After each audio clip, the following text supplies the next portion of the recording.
6 now, with a big tariff deadline just one day away, the White House appears to be fast-tracking new trade deals. At the same time, though, President Trump got some news he did not want to hear from the Federal Reserve. Doug Gazzaro live for us in Washington with the latest on this economic news. Doug, good morning.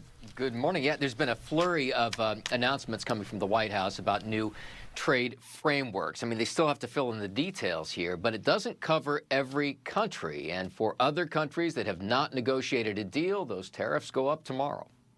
We have a lot of surprises, most of which are good. And among the pleasant surprises noted by the president, new GDP numbers showing more robust economic growth than expected last quarter. Consumer spending is up, business investment is way up. Domestic manufacturing is way up. As the president ticked through the numbers, though, Democrats pointed to continued uncertainty. Today's GDP number is, in fact, a mirage because some ominous numbers lurk under the hood. The Federal Reserve, too, wondering what's under the hood. Against the president's wishes, the Fed decided to leave interest rates unchanged, concerned about mixed inflation signals. Services inflation has continued to ease, while increased tariffs are pushing up prices in some categories of goods. And more of those tariffs are on the way tomorrow, the deadline for U.S. trading partners to cut a deal.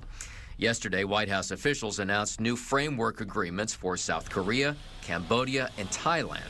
That's on the heels of a big deal with the European Union over the weekend.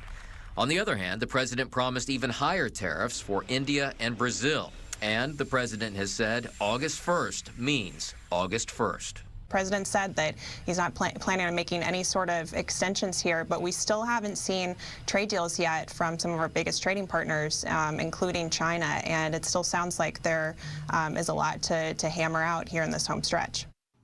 Yeah, that China deal is going to be an important one, and they are not completed on that yet, although the talks do continue. And there are legal questions as well as to whether the president has exceeded his authority by imposing all of these tariffs. Brooke and Bob. And yet some deals have been made, Doug, with some of our biggest trading partners, the UK.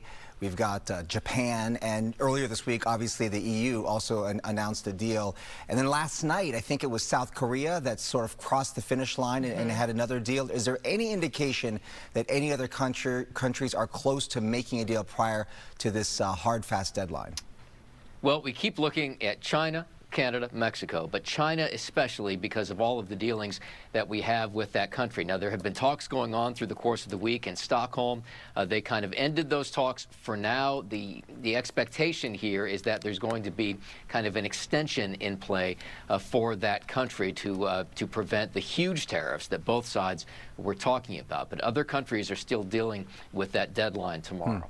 All right. We'll see what happens here. Doug Gazzaro live for us in Washington. We will check in with you later. Doug, thank you. Thank you.